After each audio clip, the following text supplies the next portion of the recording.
Good morning. Here we are on the western side of the Simpson Desert at Mount Dare. We got in here yesterday afternoon about 5 o'clock, 5:30, after a freezing cold day coming from the rock. Wow, it was freezing cold.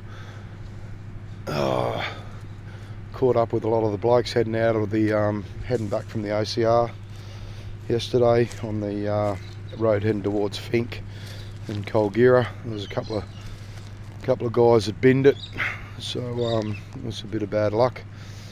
No major injuries. One guy got taken away in an ambulance with a bit of concussion, but other than that, yeah, there's a few squiggly lines in the sand, so I reckon a fair few of them were struggling. But anyway, we're just about to pack up and get ready to go and shoot off to Dalhousie and then back into the Simpson for our west to east crossing. So see you later. So I'll give a rundown on the little DRZ400 and how we set it up and get it ready for the Simpson. But anyway, let us know. Morning. Yeah, DRZ400 E. Usual mods. Big tank. I think that's a Safari 28 litre. Had the suspension done from a guy on the sunny coast, and best move. Most important thing you can do on a bike is the suspension. First thing you do on a bike is suspension. Very, very important. I run a Garmin Zumo 660 still, which serves me really well.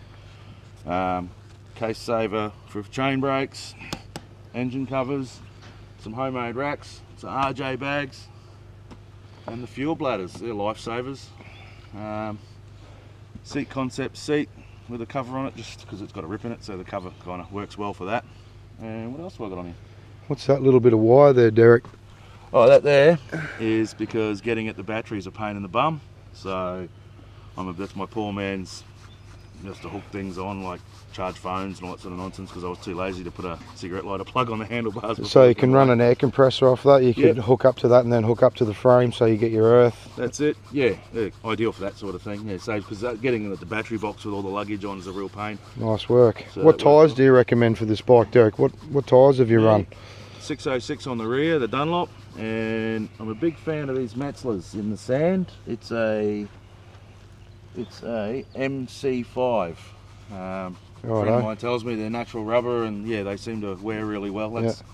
I get about 10,000 out of one of them on the front, and they seem pretty grippy right the way till they're bald. What coming across the Simpson, what was your tyre pressures? What did you run your pressure at? Oh, it was about 15 on the front and 18 on the rear, which seemed pretty comfortable. Yeah.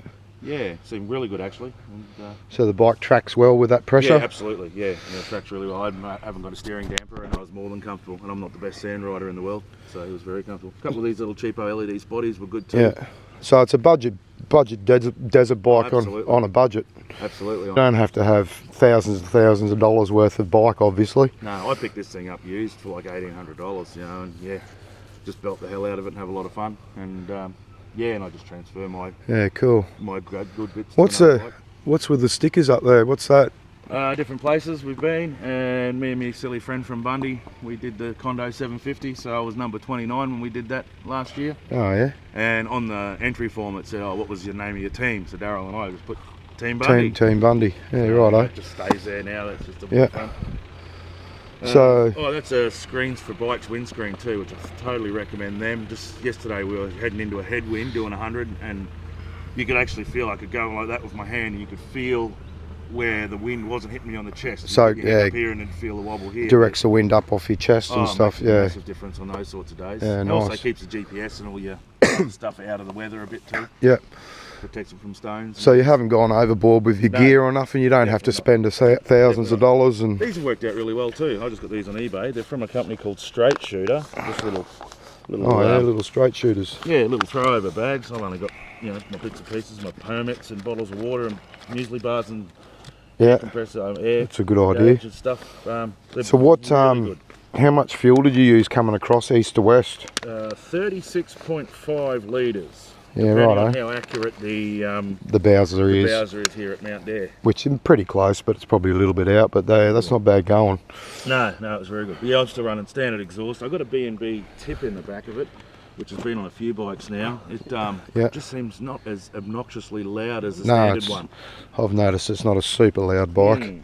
But it doesn't seem to affect performance at all. So cool. The DRZ400s are great performance bikes anyway. I'll get back around here so it's not. No, it's a good old desert camel. This one I've been really pleased with it.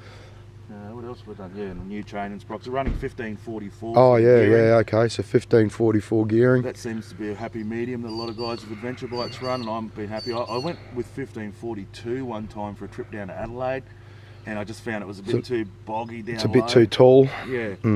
Yeah. So 1544, you still seem to have enough power to climb hills, but you can also cruise along at 100.